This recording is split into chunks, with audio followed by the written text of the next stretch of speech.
नमस्कार विद्यार्थी मित्रांनो, प्रशिक मॅथ अकॅडमी या माझ्या यूट्यूब चॅनलवर तुमचं अगदी मनापासून स्वागत करतो. तर अलीकडे खूप छान भरती आलेली आहे धर्मोदय आयुक्तालयाची, ज्याला आपण चॅरिटी कमिशन ऑफिस असे म्हणतो.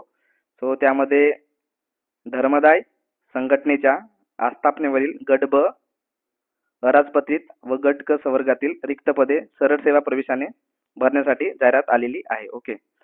याच्यामध्ये आपल्याला 11 तारखेपासून फॉर्म भरायला सुरुवात झाली आणि काय 3/10/2025 पर्यंत आपल्याला डेट मिळाली होती आणि त्याच्यामध्ये आपण फॉर्म भरलेला. तर आपल्याला काय करायचं तर चांगल्या प्रकारे अभ्यास करायचा आहे आणि एक्झाम काढायची आहे. ओके. याच्यामध्ये गट ब अराजपत्रित याच्यामध्ये 2 पोस्ट. ओके. विधी सहाय्यक लघुलेखक उच्च श्रेणी आणि लघुलेखक कनिष्ठ श्रेणी. बघा आता यांचं वेतन श्रेणी खूप छान आहे. S15 चा पेमेंट आहे विधी सहाय्यकला आणि लघुलेखकला जे आहे उच्च श्रेणीला S16 चा पेमेंट आहे आणि लघुलेखक कनिष्ठ श्रेणीला S15 चा पेमेंट आहे. ओके. तो पेमेंट किती पडतो तर 41,800 ते 1,32,300 रुपये. ओके. जागा किती आहेत? 3 जागा आहेत. त्यानंतर मग गट ब मध्येच लघुलेखक उच्च श्रेणी S16 चा पेमेंट आहे. त्याच्यामध्ये किती तर 44,900 ते 1,42,400 एवढा पेमेंट मिळतो आपल्याला आणि जागा किती आहेत? 2. त्यानंतर मग लघुलेखक कनिष्ठ श्रेणी S15 चा पेमेंट आहे आणि त्याचं जे पेमेंट किती आहे तर 41,800 ते 1,32,300 रुपये एवढा पेमेंट आहे. तिथं जागा 22 जागा आहेत. तर गट क निरीक्षकला खूप चांगल्या जागा आहेत. S13 चा पेमेंट आहे. ओके. सो जवळपास आपला काय STI चा पेमेंट निघतो. STI चा एक लेवल कमीचा पेमेंट आहे. ओके. तर याचा पेमेंट किती पडतो आपल्याला 35,400 आपला सुरुवातीला मिळते. जोपर्यंत आपण रिटायर्ड होतो तोपर्यंत आपला पेमेंट 1,12,400 एवढा होतो. तर खूप छान जागा आहेत निरीक्षकला. याचा चांगल्या प्रकारे अभ्यास करा. तसंच मी या अनुषंगाने तलाठीचे जेवढे काही पेपर झालेले आहेत त्याचं अनालिसिस त्यानंतर मग त्याचे काही ऑप्शन असतील त्या ऑप्शनचं सुद्धा आपण एनालिसिस चांगल्या प्रकारे करू, जेणेकरून जे प्रश्न जर आपल्याला एक बघा TCSचे जे प्रश्न असतात ते मॅक्झिमम टाइम रिपीट होत असतात. ते मग जीकेचे प्रश्न असोत की मग तुमचे इंग्लिशचे प्रश्न असोत की मराठीचे प्रश्न असोत, तोच पॅटर्न असतो, सेम पॅटर्न असतो. समोर मी सिलेबस दिलेला आहे, त्याच्यामध्ये मग डिस्कस करेल की सिलेबस कशा प्रकारे असतो, कशा प्रकारे प्रश्न विचारले जातात.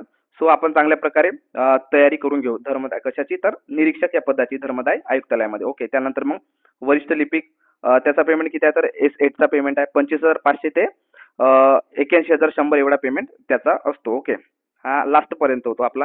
सुरुवातीला आपल्याला 25,500 पेमेंट असतो. नंतर आपलं काय तर स्तर वाढत वाढत आपल्याला पेमेंट किती होतं तर 81,100 एवढा पेमेंट होतो. ओके. तर इथे जागा किती आहेत तर 31 जागा आहेत. तर चांगल्या जागा कुठे आहेत तर एकदम बेस्ट जागा जर म्हटलं तर मग इथे आपल्याला कुठं गट क निरीक्षक S13 121 जागा आहेत. ओके. तर सुरुवातीला आपण समजून घेऊ की धर्मदाय आयुक्तालय म्हणजे काय. तर धर्मदाय आयुक्तालय म्हणलं तर चॅरिटी कमिशनर ऑफिस त्याला म्हणतो आपण. इथे ट्रस्ट, मंदिर, NGO आणि काय धर्मदाय संस्थांची नोंदणी केली जाते. त्यानंतर मग संस्थाचे हिशोब तपासले जातात. त्यानंतर मग ऑडिट बघितलं जातं. मालमत्तेचे जे काही व्यवहार आहेत ते मंजूर केले जातात. आता लोकांनी दिलेले दान आहे, जसं आपला दगडूशेठला वगैरे लोक दान देतात. ओके. मग ते लोकांनी दिलेलं दान योग्य ठिकाणी जातंय की नाही, मग ते पारदर्शक पद्धतीने वापरलं जाते का, हे पाहणं आणि काही जबाबदारी कोणाची असते तर धर्मदाय आयुक्तालयाची असते. ओके. आता त्यानंतर आपण पाहू की धर्मदाय आयुक्तालयाच्या काय प्रमुख जबाबदाऱ्या काय आहेत. तर नोंदणी आणि देखरेख करणे, मग त्याच्यानंतर आर्थिक नियमन असेल, मालमत्ता व्यवस्थापन, वादाचे निराकरण आणि मग काय चौकशी आणि अंमलबजावणी.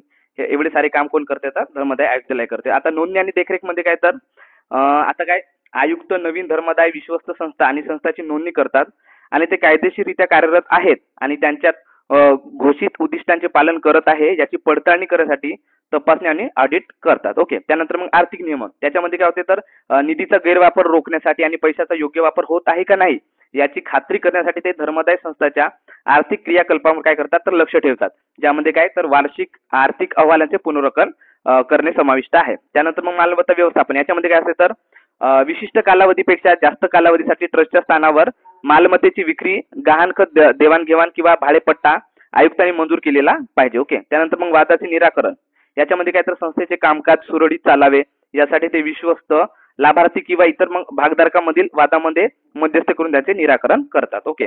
त्यानंतर मग काय तर चौकशी आणि अंमलबजावणी, याच्यामध्ये काय तर मग ट्रस्टला झालेल्या कोणत्याही नुकसानाची चौकशी करण्याचा अधिकार आयुक्तांना आहे आणि तो नुकसानासाठी जबाबदार असलेल्या व्यक्तीवर अतिरिक्त कर आकारू शकतो.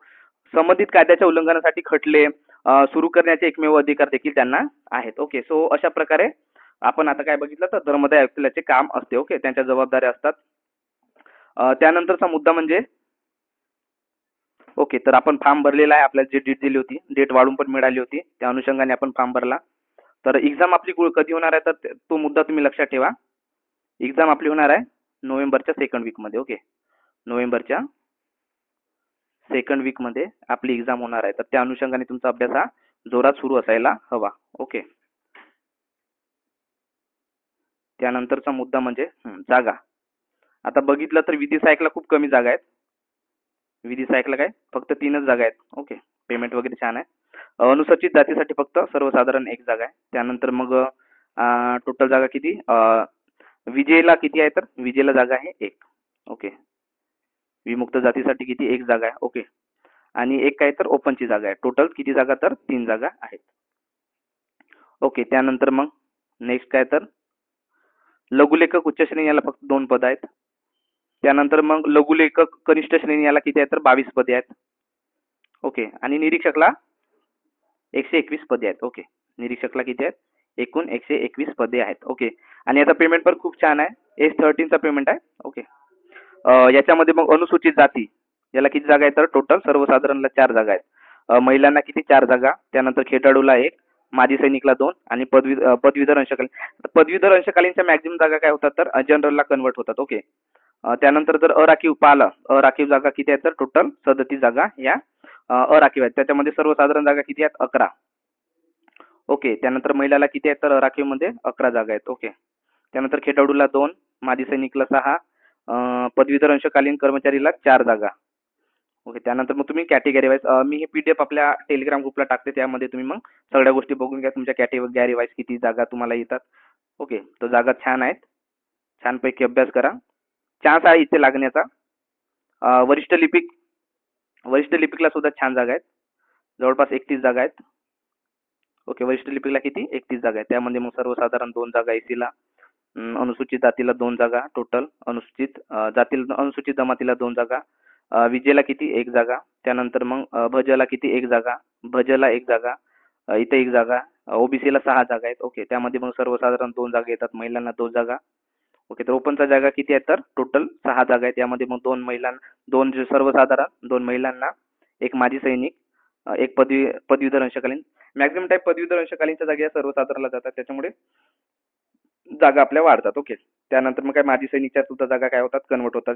कारण की माजी सैनिक काय भरपूर प्रमाणात मिळत नाही आखरीपर्यंत, किंवा मग ते एक्झाम पास होत नाही. त्यामुळे आपल्याला फायदा होतो. कारण की 45% तरी काय आपल्याला मार्क मारावे लागतात या एक्झाममध्ये. तर टोटल एक्झाम किती मार्काची असते, तर टोटल एक्झाम ही आपली 200 मार्काची असते. कोणासाठी, तर निरीक्षक आणि वरिष्ठ लिपिकसाठी किती, 200 मार्काची एक्झाम असते. 2 तास आपल्याला टाइम मिळतो. एका प्रश्नाला 2 मार्क. टोटल प्रश्न किती, तर 100 प्रश्न असतात. ओके, त्यानंतरचा मुद्दा, आता आपण सिलेबस बघू. नेमका सिलेबस काय असेल.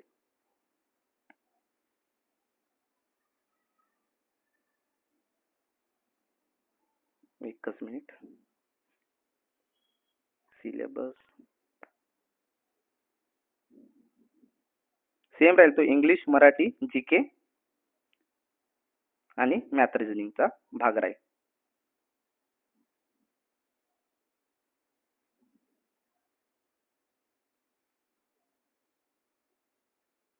पहा इथे दिलाय. विषय काय राहील, तर मराठी, इंग्रजी, सामान्य ज्ञान, अंकगणित आणि बुद्धिमत्ता चाचणी. ओके, याच्यावर आपल्याला प्रश्न राहतील. विधी सहाय्यकामध्ये परीक्षेकरता 200 गुण. परीक्षेचा कालावधी 2 तास राहील. उमेदवार किमान किती, 45 गुण प्राप्त करतील. अशा उमेदवाराकडून निवड सूची तयार करून निवड सूचीतील पात्र उमेदवारांची गुणवत्तेनुसार शिफारस करण्यात येईल. ओके, जे लघुलेखक आहे, काय लघुलेखक उच्च श्रेणी यांच्यासाठी एक्झाम जे आहे ते 120 मार्काची राहील, आणि व्यावसायिक चाचणी किती राहील, तर 80 गुणांची असेल. याच्यामध्ये सुद्धा त्यांना 45% गुण प्राप्त करावे लागतील. त्यानंतरचा मुद्दा,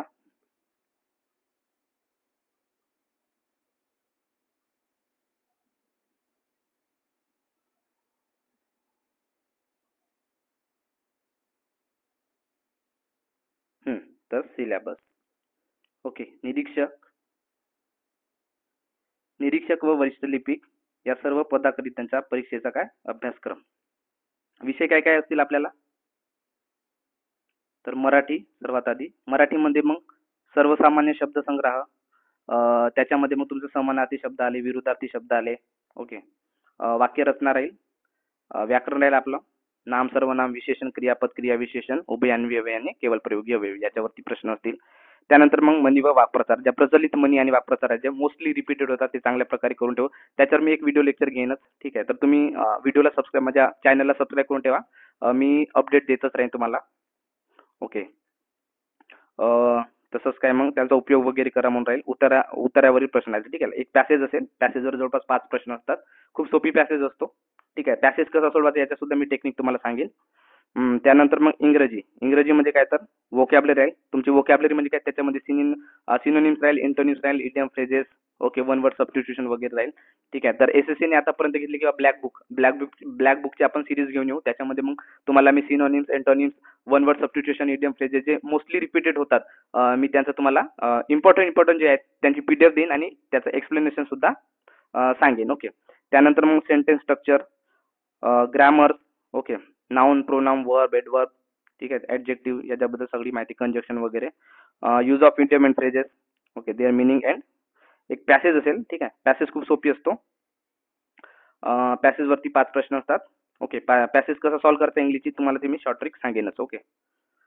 त्यानंतर मग बुद्धिमापन चाचणी याच्यामध्ये मग आपला रिझनिंग आहे, रिझनिंग आणि मॅथ. उमेदवार किती लवकर व अचूकपणे विचार करू शकतो हे आजमावण्यासाठी प्रश्न. खूप सोपे प्रश्न असतात मॅथ रिझनिंगचे. जो बीएमसी पॅटर्न आहे सध्या सुरू आहे, त्याच याच्या अनुषंगाने मग ते प्रश्न विचारण्याचा त्यांचा पॅटर्न सुरू आहे सध्या. तर आतापर्यंत मी 4-5 एक्झाम दिल्या, त्याच्यामध्ये मला तो पॅटर्न मिळाला. त्या पॅटर्नवर आपण प्रश्न घेऊच आणि मी तुम्हाला एक्सप्लेन करून सांगेनच.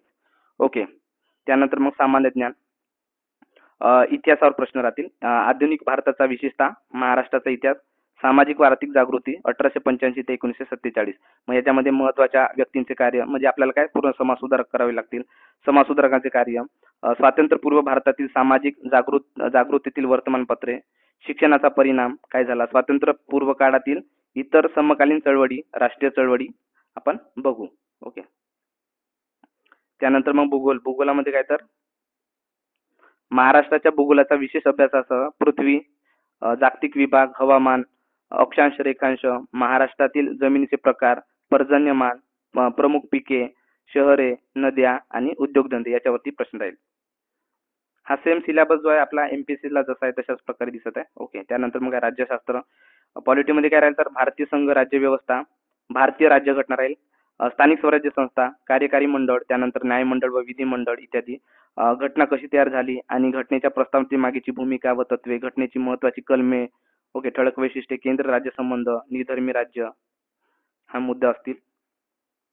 त्यानंतर मग तुमचे मूलभूत हक्क आणि कर्तव्य, राज्याच्या धोरणाची मार्गदर्शक तत्वे, शिक्षण, काय त्यानंतर मग समान नागरी कायदा, स्वतंत्र न्यायपालिका, राज्यपाल, मुख्यमंत्री व मंत्रिमंडळ कर्तव्ये, अधिकार व कार्य, राज्य विधिमंडळ, विधानसभा, विधान परिषद व त्यांचे सदस्य, अधिकार, कार्य व कर्तव्ये, विधी समित्या इत्यादी मुद्दे असतील. ओके. त्यानंतर मग विज्ञानामध्ये काय असेल तर सामान्य विज्ञान, ओके, त्यामध्ये मग भौतिकशास्त्र, फिजिक्स राहील तुमचं, रसायनशास्त्र, केमिस्ट्री, प्राणीशास्त्र, झुलॉजी, वनस्पतीशास्त्र, बॉटनी. ओके. त्यानंतर मग आरोग्यशास्त्र आहे. ठीक आहे. तर जो आपला एमपीएससीचा सिलेबस आहे त्या सेम आहे, फक्त याच्यामध्ये अर्थशास्त्र हा मुद्दा वगळलेला आहे. ओके.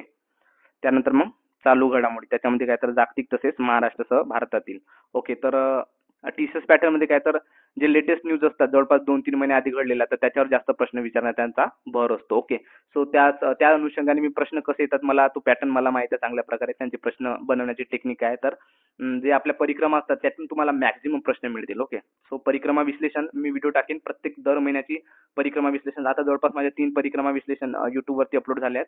तर जानेवारी, फेब्रुवारी, मार्च, एप्रिल, मे, जून, जुलै, ऑगस्ट, सप्टेंबर, ऑक्टोबर पर्यंत सर्व परिक्रमा मी काय अपलोड करून देईन YouTube वरती. तर तुम्ही सबस्क्राईब करून ठेवा, जेणेकरून काय मी जे काही व्हिडिओ अपलोड करेन ते सर्वात आधी तुमच्यापर्यंत पोहोचतील. ओके. हां, तर काय रिझनिंगचा सिलेबस बघितलं तर मग एनालॉजी आहे तुम्हाला, सिमिलॅरिटीज अँड डिफरन्सेस, स्पॅटियल व्हिज्युअलायझेशन, मग त्यानंतर मग स्पॅटियल काय ओरिएंटेशन, व्हिज्युअल मेमरी असते, डिस्क्रिमिनेशन, ऑब्झर्वेशन, रिलेशनशिप कॉन्सेप्ट म्हणजे तुमचे नातेसंबंध. ओके. त्यानंतरचा मुद्दा म्हणलं तर मग अर्थमॅटिकल रिझनिंग आहे, फिगरल क्लासिफिकेशन खूप सोपी असते, एवढं काही नाही. अर्थमॅटिक नंबर सिरीज असते, त्यानंतर non verbal release coding and decoding. तर रिझनिंगचे खूप सोपे प्रश्न असतात, त्यामुळे तेवढं टेन्शन घेऊ नका. मी तुम्हाला सांगेनच रिझनिंगचे प्रश्न कसे असतात. तशा प्रकारे सिलेबस आहे, ठीक आहे. या सिलेबसची तुम्हाला पीडीएफ पाहिजे असेल तर कुठे तर प्रशिक मॅथ अकॅडमी या माझ्या टेलिग्राम चॅनलवर तुम्ही डाउनलोड करू शकता, ठीक आहे. याची एखादी तुम्ही प्रिंट काढा आणि ती तुमच्याजवळ ठेवा, म्हणजे तुम्हाला अभ्यास करायला सोपी जाईल. ओके. सो तुम्हाला ही माहिती आवडली असेल तर नक्कीच माझ्या व्हिडिओला लाईक करा, मित्रापर्यंत शेअर करा आणि नवीन असाल तर सबस्क्राईब करायला विसरू नका. धन्यवाद विद्यार्थी मित्रांनो. लवकरच मी काय तर जे तलाठीचे पेपर झाले त्या तलाठीच्या पेपरचं काय पूर्ण ॲनालिसिस तुमच्यासाठी लवकरच घेऊन येईन.